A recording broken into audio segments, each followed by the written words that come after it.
Hello दोस्तों, इस video में हम कक्षा 8 गणित के 7th चैप्टर राशियों की तुलना उसकी पहली प्रश्नावली यानी प्रश्नावली 7.1 करेंगे। तो इस प्रश्नावली में आप ये देख सकते हैं कुल 6 प्रश्न है और सभी प्रश्नों को हम इस वीडियो में करेंगे। इस चैप्टर के बाकी वीडियो के लिए डिस्क्रिप्शन बॉक्स में प्लेलिस्ट चेक करें। चैनल को ज़रूर सब्सक्राइब करें और इन वीडियोज़ को अपने दोस्तों के साथ में शेयर करें। तो शुरू करते हैं। प्रश्नावली 7.1 का पहला प्रश्न है, निम्नलिखित का अनुपात ज्ञात कीजिए। तो यहाँ पे ए बी सी ये 3 पार्ट हैं, एक एक करके इनको करते हैं। ओके, ए पार्ट में हमें अनुपात ज्ञात करना है 15 किमी प्रति घंटे की जो गति है उसका 30 किमी प्रति घंटे की गति के साथ में कि इनका क्या अनुपात है। तो हम लिखेंगे साइकिल की 15 किमी प्रति घंटे की गति का स्कूटर की 30 किमी प्रति घंटा की गति से अनुपात। अब देखो, जब हम अनुपात ज्ञात करते हैं तो उसके लिए हमें भाग देना होता है। तो यहाँ पे हम भाग देंगे, साइकिल की गति में स्कूटर की गति का भाग देंगे। अब यहाँ पे ध्यान रखो, हाँ, साइकिल की गति पहले लिखी है, स्कूटर की गति जो 30 है वो बाद में लिखी है। तो पहले हम लिखेंगे 15 किलोमीटर प्रति घंटा, ये ऊपर आएगा, इसको हम अंश में लिखेंगे। और स्कूटर की जो गति है 30 किमी प्रति घंटा वो हर में आएगा, उसे हम हर में लिखेंगे। अब यहाँ पर हम इसे काटेंगे, लेकिन आपको एक ध्यान यहाँ पे रखना है कि जो इनके मात्रक हैं, इनकी यूनिट एक जैसी होनी चाहिए। जैसे यहाँ पर एक जैसे है, किमी प्रति घंटा एक जैसा है, ठीक है। अगर एक जैसा नहीं है तो फिर हम उसको एक जैसा बनाते हैं। जैसा अभी जब बी पार्ट हम करेंगे तो आप समझ जाएंगे, क्योंकि यहाँ पे मीटर और किलोमीटर है, ये एक जैसा नहीं है। तो यहाँ पर हम एक जैसा बनाएंगे, पर यहाँ पे एक जैसा ही है, किलोमीटर प्रति घंटा। तो यहाँ पे कुछ और करने की ज़रूरत नहीं, बस सीधा हमने इनको काटना है।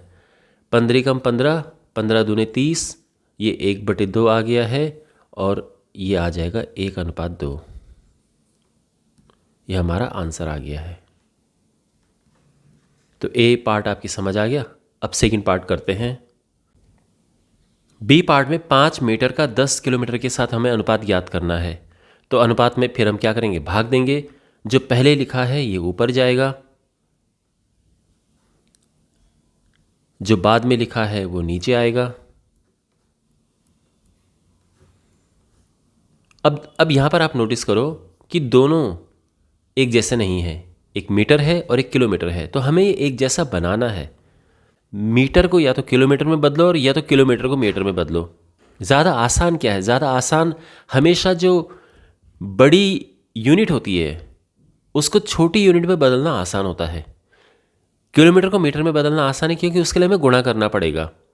मीटर को किलोमीटर में बदलना मुश्किल है क्योंकि उसमें भाग देना पड़ेगा। तो यहाँ पे क्योंकि हम पहले से इसको एक भिन्न में लिख रहे हैं तो हमें काटने में दिक्कत ना हो, इसलिए गुणा करना नीचे आसान है। तो यहाँ पे देखो, 5 मीटर तो अपनी जगह पे रहेगा, लेकिन जो 10 किलोमीटर है उसको हम बदलेंगे और 1000 का गुणा कर देंगे और ये हम लिख देंगे मीटर। क्योंकि 1 किलोमीटर में 1000 मीटर होते हैं, ये हम यहाँ पे लिख देंगे कि चूँकि 1 किलोमीटर बराबर 1000 मीटर। समझ आ गया यहाँ तक। अब इसके बाद हम देखो, मीटर से मीटर गया, 5 × 5, 5 दूने 10 और ये हुआ 1/2000। तो यहाँ पे जो इसका अनुपात है, तो इसीलिए अनुपात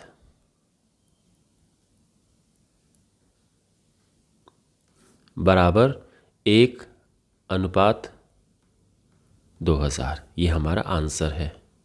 आई होप आपको समझ आ गया होगा। अगर आपको ये नहीं भी लिखना है तो भी आप सीधे इसके बाद ये लिख सकते हैं, और ऐसा भी ठीक है। ये ऐसे देखने में थोड़ा अच्छा लग रहा है, बट आई होप आपको भी पता समझ आ गया होगा कि कैसे हमें अनुपात ज्ञात करना है जब भिन्न भिन्न मात्रक यहाँ पर दिए हों, भिन्न भिन्न यूनिट्स दी हों।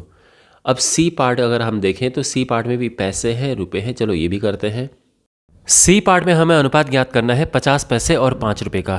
तो 50 पैसे क्योंकि पहले लिखा है इसीलिए ये ऊपर आएगा, और 5 रुपये क्योंकि बाद में लिखा है इसीलिए ये नीचे आएगा। अब आप यहाँ पे देखो कि पैसे और ऊपर पैसे लिखे हैं, नीचे रुपए लिखे हैं, तो हमको एक जैसे बनाने हैं। तो इसके लिए हम क्या करेंगे कि रुपए को पैसे में बदलेंगे। और रुपए को पैसे में कैसे बदलते हैं, 1 रुपये में होते हैं 100 पैसे, तो रुपए की जगह पे हम लिख देंगे 100 पैसे। ठीक, तो यहाँ पे हम ये काट सकते हैं। 0 से 0 कैंसिल, 5 से 5 कैंसिल, यहाँ पे 1 बचा और ये 1/10 आ गया। तो अनुपात आ चुका है 1:10 और ये हमारा आंसर है। क्वेश्चन नंबर 2 है, निम्नलिखित अनुपातों को प्रतिशत में परिवर्तित कीजिए। तो जब भी हमारे पास कोई अनुपात होता है या कोई भिन्न होता है, अगर हमें उसे प्रतिशत में बदलना होता है तो हम क्या करते हैं? देखो, हमारे पास है 3:4। तो पहले तो इसको भिन्न में लिखते हैं। ये हमने लिख दिया 3/4। और अब हम इसे प्रतिशत में बदलेंगे। तो प्रतिशत में बदलने के लिए हम इसमें 100 से गुणा करेंगे और प्रतिशत का चिन्ह लगा देंगे। समझ गया ना? और बस अब यहाँ पे काटना है। तो 4 से ये कटा तो ये आया 25 और 25 दिया 75। तो ये हुआ 75%। बी पार्ट 2:3 है। तो पहले तो इसको भिन्न में लिखते हैं 2/3। और अब प्रतिशत में बदलने के लिए हम क्या करेंगे?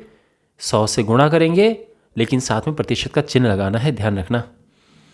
और ये हुआ 200/3, क्योंकि पूरा पूरा तो कटेगा नहीं। और ये जाएगा 3 × 6 = 18, 3 × 6 = 18 और 2/3%। ठीक। क्वेश्चन नंबर 3 है, 25 विद्यार्थियों में से 72% विद्यार्थी गणित में रुचि रखते हैं। कितने प्रतिशत विद्यार्थी गणित में रुचि नहीं रखते हैं? तो यहाँ पर उन्होंने केवल प्रतिशत पूछा है, कितने प्रतिशत विद्यार्थी, कितने विद्यार्थी नहीं पूछा है। तो इससे ये क्वेश्चन और भी ज़्यादा आसान हो गया, क्योंकि हमें अगर केवल प्रतिशत निकालना है तो ये तो बड़ा आसान है। देखो माय डियर, टोटल प्रतिशत होता है 100। 100% में से 72% तो ऐसे विद्यार्थी हैं जो गणित में रुचि रखते हैं। तो कितने हो गए जो गणित में रुचि नहीं रखते हैं? तो सिंपल है कि 100 में से माइनस कर दो 72 को और हमारा आंसर आ जाएगा 28%। और ये हमारा आंसर आ गया है। अब इसको थोड़ा प्रॉपर वे में लिखते हैं। तो आपने यहाँ पे देखा, जो ये 25 विद्यार्थी प्रश्न में लिखा है, इसकी कोई ज़रूरत ही नहीं पड़ी है, क्योंकि प्रतिशत में ही हमें उत्तर देना है। हाँ, अगर यहाँ पे प्रश्न ये पूछा होता कि कितने विद्यार्थी गणित में रुचि नहीं रखते हैं, तो फिर उसमें हमें संख्या निकालनी पड़ती। खैर, अभी यहाँ पे इसको प्रॉपर वे में लिखते हैं। तो हम लिखेंगे गणित में रुचि रखने वाले विद्यार्थियों का प्रतिशत। तो कितने प्रतिशत विद्यार्थी गणित में रुचि रखते हैं? 72% प्रश्न में दिया है।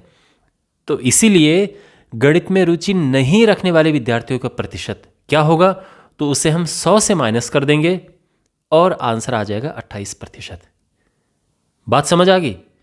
अगर मान लो कि संख्या पूछी होती कि कितने विद्यार्थी, ये एक्स्ट्रा इन्फॉर्मेशन मैं दे रहा हूं आपको, अगर विद्यार्थियों की संख्या पूछी होती तो हम क्या करते कि विद्यार्थियों की संख्या बराबर और फिर हम निकालते 25 का 28%। तो ये हो जाता 25 गुणा 28/100 और फिर हम इसको हल करते, ये आता 4, 7 और आंसर 7 आ जाता। अगर ये पूछा होता कितने विद्यार्थी, तो कुल विद्यार्थी 25 है, 25 में से 7 विद्यार्थी ऐसे होते जो गणित में रुचि नहीं रखते हैं, ऐसे हैं। बट ये पूछा नहीं है, ठीक है, प्रश्न में। ये बस मैंने आपको बताया है कि अगर संख्या भी पूछी होती तो ऐसे ज्ञात करते हैं। क्वेश्चन नंबर 4 है, एक फुटबॉल टीम ने कुल जितने मैच खेले उनमें से 10 में जीत हासिल की। यदि उनकी जीत का प्रतिशत 40 था तो कुल कितने मैच खेले? अब यहां पर यह क्वेश्चन पिछले क्वेश्चन से थोड़ा और एडवांस हो गया है। देखो माय डियर, एक चीज ध्यान रखो, हमेशा जब जिस चीज का प्रतिशत होता है उस चीज की हमें संख्या होनी चाहिए हमारे पास, और वो है। यहां पर किसका प्रतिशत है? जीत का प्रतिशत है, और जीते हुए मैचों की भी संख्या दी है, तो काम बड़ा आसान हो गया है। यहां पे कुल कितने मैच हैं, कुल मैचों को हम x ले लेंगे और आराम से हम लिख देंगे कि x का 40% बराबर 10। क्यों? क्योंकि ये जो 40% है ये जीते हुए मैच का प्रतिशत है, और ये 10 है, ये भी जीते हुए मैच की संख्या है। क्वेश्चन थोड़ा बदल जाता अगर जीत की जगह पे हार का प्रतिशत दिया होता, या यहां पर जो ये संख्या है ये हार की संख्या दी होती, तब क्वेश्चन ये अलग हो जाता। क्यों? क्योंकि तब यहां पर क्या होता कि संख्या तो हार की दी है और प्रतिशत जीत का दिया है, तो फिर हमें क्या करना पड़ता कि यहां पे हार का ही प्रतिशत लेकर आना होता जीत की जगह पे। मतलब जीत का प्रतिशत दिया है तो हार का हमें निकालना पड़ता 100 में से माइनस करके, और फिर ये 60% आ जाता और फिर हम प्रश्न को आगे करते। लेकिन ये प्रश्न जो है थोड़ा आसान है और ये सीधा प्रश्न है, ठीक है। तो हम यहाँ पर क्या करेंगे कि माना कुल खेले गए मैचों की संख्या x है। अब प्रश्न में क्या दिया है, तो प्रश्नानुसार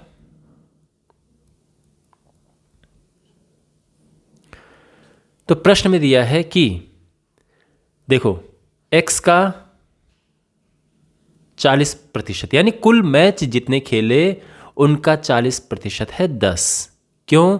क्योंकि ये भी जीत का प्रतिशत है और ये भी जीते गए मैचों की संख्या है, इसीलिए ये ध्यान रखना। कुल मैच x है। अब यहाँ पर इसको हम थोड़ा हल करेंगे तो का की जगह पे गुणा लगाएंगे। 40% का हम 100 से भाग दे देते हैं जब भी प्रतिशत होता है, ठीक है। तो 40/100 ऐसा लिख देंगे और ये 10, 0 से 0 कटा, 10 ऊपर जाएगा तो x हो जाएगा 10। यहाँ पहले से ही है, ये 10 ऊपर गया, 4 नीचे आया, 2 5 10, 2 दूने 4 और 2 5 10, 5 5 25। ये आंसर आ गया है। कुल मैच कितने खेले, तो कुल खेले गए मैचों की संख्या है 25। तो मैं उम्मीद करता हूँ कि आपको ये क्वेश्चन अच्छे से समझ आ गया होगा। यदि चमेली के पास अपने धन का 75% खर्च करने के बाद 600 रुपये बचे तो ज्ञात कीजिए उसके पास शुरू में कितने रुपए थे। यहाँ पर आपको एक चीज़ नोटिस करनी है कि प्रतिशत किस चीज़ का दिया है, खर्च करने का, और ये पैसे क्या दिए हैं, बचे हुए। बिल्कुल उल्टी चीज़ें हैं ये। तो जो खर्च कर दिया है वो उसका प्रतिशत 75 है, तो फिर जो बचे हैं उसका प्रतिशत क्या होगा। तो जब भी हम क्वेश्चन को हल करते हैं हमारे पास सेम चीज़ होनी चाहिए प्रतिशत में और सेम चीज़ होनी चाहिए यहाँ पे। सेम चीज़ का मतलब कि अगर प्रतिशत खर्च करने का है तो पैसे भी खर्च वाले होने चाहिए, और अगर पैसे बचे वाले हैं तो प्रतिशत भी बचत वाला होना चाहिए। दोनों जगह सेम चीज़ें होनी चाहिए। अब देखो ये तो बदल नहीं सकते ना हम, 600 रुपये बचे तो हमको ये तो पता नहीं कि कितने खर्च हो गए, लेकिन ये हम बदल सकते हैं। 75% खर्च हुआ है तो ये हमें पता है कि कितने प्रतिशत बचे हैं, 100 में से माइनस कर देंगे क्योंकि कुल प्रतिशत होता है 100। तो हम क्या करेंगे, जो पैसे बचे हैं उसका प्रतिशत निकालेंगे, तो फिर हमारे पास क्या होगा, सेम चीज़ का तो प्रतिशत होगा। मैं किसकी बात कर रहा हूँ, बचत की बात कर रहा हूँ।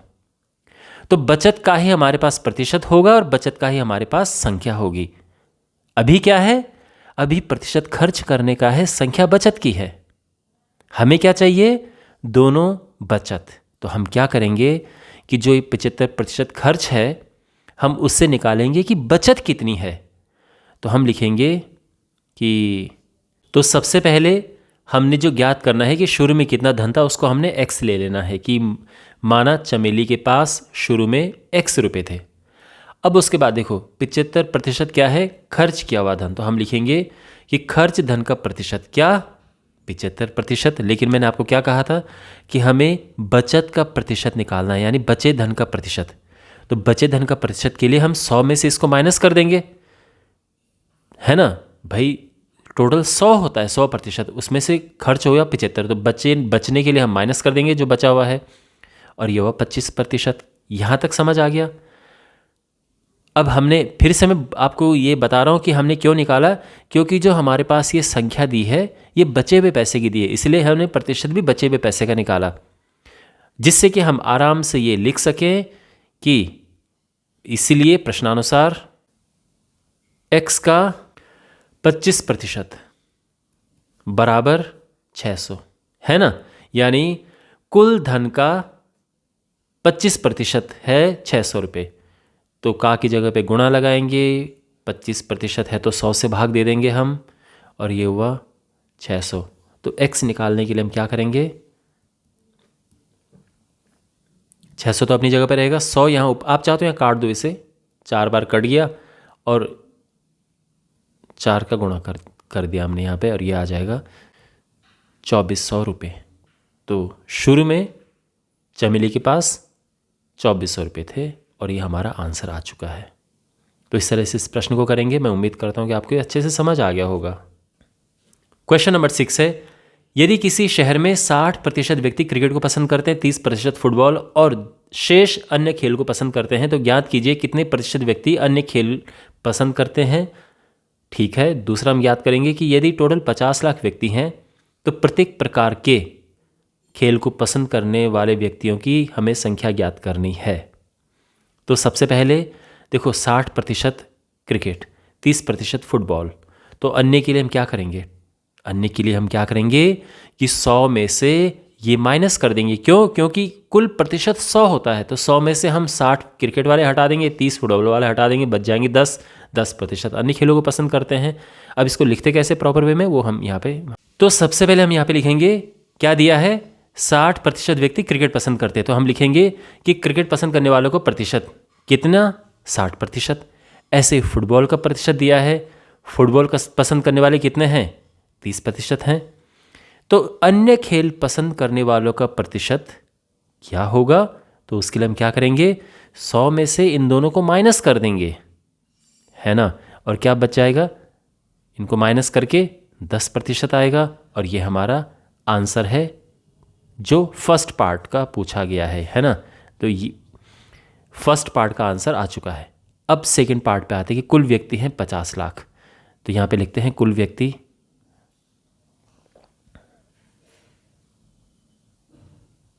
अब